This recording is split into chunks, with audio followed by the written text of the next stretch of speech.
Hello, I am Suzanne, and this is my peer introduction speech. It is not in the stars that hold our destiny, but in ourselves. In the fall of my third year at JU, I sat down in my 11 a.m. class, not knowing that the person sitting next to me would soon become a good friend. Our connection began over something simple, the way our teacher graded our papers. Abigail Shoemaker and I decided on that Tuesday that both of our destinies would collide.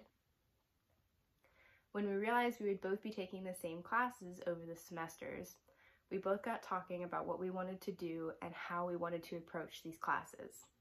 And that is the kind of student that Abby is, very dedicated.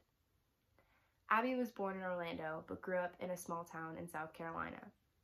Even though her physical location was Charleston, she lived the lives of fantasy novel characters, as well as the morally ambiguous lives of characters from the minds of the Bronte sisters and like.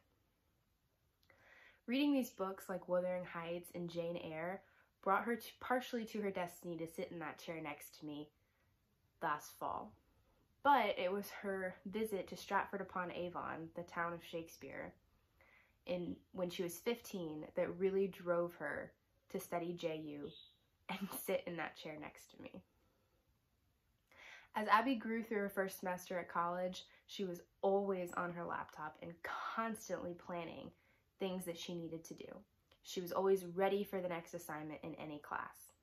And that is why her proudest moment in her career so far is being a double major in English and communications, because as she puts it, it drives her to do anything that she wants. Her dedication to the path that she has chosen is admirable. As I spoke with Abby in our interview, I learned that her passion for books and creative writing runs deep. Her ultimate career goal is to open her own publishing company and a coffee shop with her significant other. This aspiration of hers is something that she has been thinking about since high school. And although it doesn't make its way into her 5-year plan now, it does at some point in her life. Speaking of coffee, it is something that everybody, or almost everybody, loves. And it's no surprise that Abby loves it too.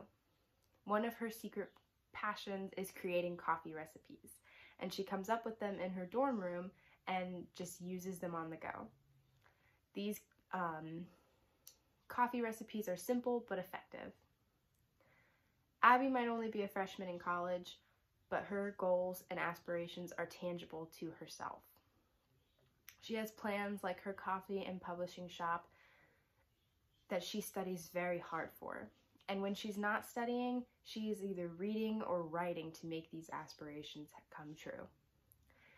Which is why in the next 5 years, Abby's goal is to study so hard that she gets a master's in communications and buys her own house.